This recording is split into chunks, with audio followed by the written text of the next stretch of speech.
ರಾಜ್ಯದಾದ್ಯಂತ ಕೊರೋನಾ ಎರಡನೇ ಅಲೆ ಹೆಚ್ಚಳ ಹಿನ್ನೆಲೆ ರಾಜ್ಯ ಸರ್ಕಾರ ಪರಿಷ್ಕೃತ ಮಾರ್ಗಸೂಚಿ ಬಿಡುಗಡೆ ಮಾಡುತ್ತಿರುವ ಬೆನ್ನಲ್ಲೇ ನಿನ್ನೆ ಉಡುಪಿ ನಗರ ಸೇರಿದಂತೆ ಹಲವೆಡೆ ಅಧಿಕಾರಿಗಳು ಕಾರ್ಯಾಚರಣೆ ನಡೆಸಿದ್ದು ಅಗತ್ಯ ಸೇವೆಗಳ ಹೊರತು ಉಳಿದೆಲ್ಲ ಅಂಗಡಿಗಳನ್ನು ಒತ್ತಾಯಪೂರ್ವಕವಾಗಿ ಬಂದ್ ಮಾಡಿಸಿದ್ದಾರೆ.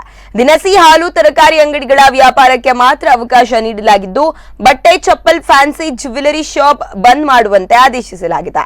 ಇನ್ನು ಈ ನಡುವೆ ಸರ್ಕಾರದ ಆದೇಶಕ್ಕೆ ಅಂಗಡಿ ಮಾಲೀಕರು ಮತ್ತಿತರ ವ್ಯಾಪಾರಸ್ಥರು ಆಕ್ರೋಶ ವ್ಯಕ್ತಪಡಿಸಿದ್ದಾರೆ. ಮಾರ್ಗಸೂಚಿಯನ್ನು ನಾವು ಪಾಲನೆ ಮಾಡಿದಲ್ಲಿ ಈ ರೋಗವನ್ನು ನಿಯಂತ್ರಣ ಮಾಡಬಹುದು.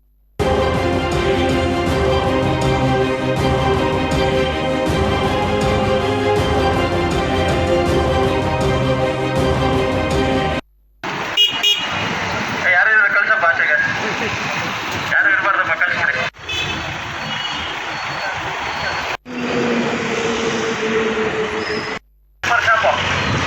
ಕ್ಲೋಸ್ ಮಾಡಬೇಕು, ಎಲ್ಲ ತೆಗಿಬೇಕು, ಕ್ಲೋಸ್ ಇಮಿಡಿಯೇಟ್ ಕ್ಲೋಸ್ ಆಗಬೇಕದು. ಅಚಾನಕ್ ಲಾಕ್ಡೌನ್ ಮಾಡಿದ್ರು, ಏನು ಮಾಡ್ಲಿಕ್ಕೆ ಆಗ್ತಿಲ್ಲ, ಅರ್ಜೆಂಟ್ ಬಂದ್ ಮಾಡ್ಬೇಕಂತ ಹೇಳ್ತಿದ್ರು.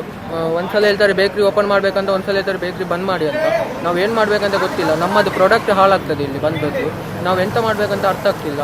ಅದೇ ಲಾಕ್ಡೌನ್ ನಮಗೆ ಶನಿವಾರದಿಂದ ಶನಿವಾರ ಘೋಷಿಸಿದ್ದು ಇವತ್ತು ಅಚಾನಕ್ ಬಂದ್ ಮಾಡ್ಬೇಕಂತ ಹೇಳ್ತಿದ್ದಾರೆ. ನಮ್ಗೆ ಏನು ಮಾಡ್ಬೇಕಂತ ಗೊತ್ತಿಲ್ಲ. ಕರ್ನಾಟಕ ಸರ್ಕಾರ ಇವತ್ತು ದಿಢೀರನೆ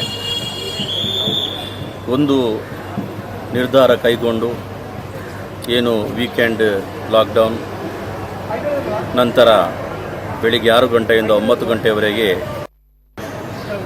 ಈ ಥರ ನಿರ್ಧಾರವನ್ನು ಕೈಗೊಂಡು ಏನು ಪಾಪ ವ್ಯಾಪಾರಸ್ಥರು ಮೊದಲೇ ಅವರು ಕಂಗೆಟ್ಟಿದ್ದಾರೆ. ಅವರು ಏನು ಮಾಡಬೇಕು? ಕೆಲವು ಬೇಕರಿಗಳು, ಕೆಲವು ಅಂಗಡಿಗಳು ತಾವು ತಯಾರಿಸಿದ ಫುಡ್ಡುಗಳನ್ನು ಏನು ಮಾಡಬೇಕಾಗ್ತದೆ?